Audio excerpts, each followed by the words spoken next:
नमस्कार बंधुरा सबाई केमन आছেন। आज के बानाबो पोलाओ, बासंती पोलाओ। पोलाओ तो आपनारा अनेक खेয়েছেন, अनेके अनेक भावे रान्ना करें, किन्तु एटा देखुन एकदम चट जल्दी हो जाबे। निये निচ্ছি गोविंदभोग चाल, এটা একটা মেপে নিচ্ছি গ্লাসে, কারণ এনেছিলাম আমি 500 গ্রামই। দেখুন গ্লাসে মেপে নিলাম, 1 গ্লাস হলো আর হাফ গ্লাস মতো হয়েছে। এবার এই চালটাকে আমি ভালো করে ধুয়ে নেব।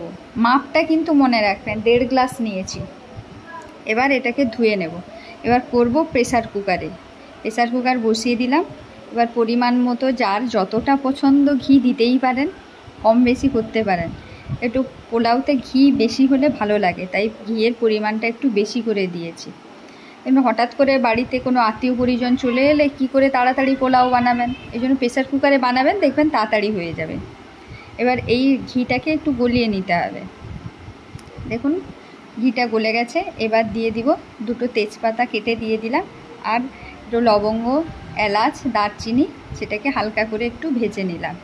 এবার এটা ভেজে নেওয়ার পর দিয়ে দিব কিশমিশ, কাজু।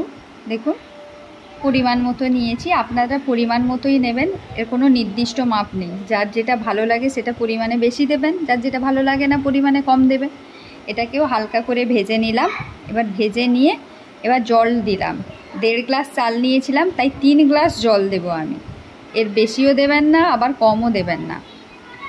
1.5 গ্লাস চাল, তার ডবল ঠিক জল দিবেন, 3 গ্লাস। তারপরে দিয়ে দিলাম একটু হলুদ। আমি কিন্তু এখানে কোনো কালার ইউজ করব না।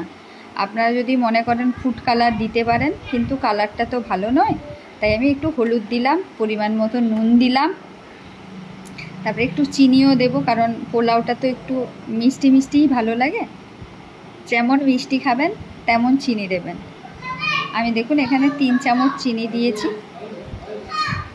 3 চামচ বড় চামচে দিয়েছি, আপনারা আপনাদের পরিমাণ মতো স্বাদ মতোই চিনি দেবেন, দেখে দেবেন। এবার এই একটুখানি চিনিটাকে একটা চামচ দিয়ে নাড়িয়ে দিয়ে তারপরে দিয়ে দিব চাল। চালটা দিয়ে দিলাম।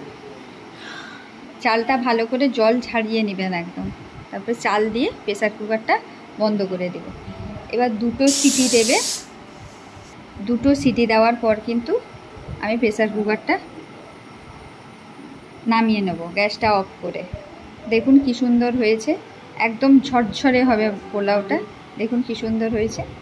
এবার সবাই এইভাবে বাড়িতে বানিয়ে খাবেন। ভালো থাকবেন, সুস্থ থাকবেন। দেখা হবে পরের ভিডিওতে।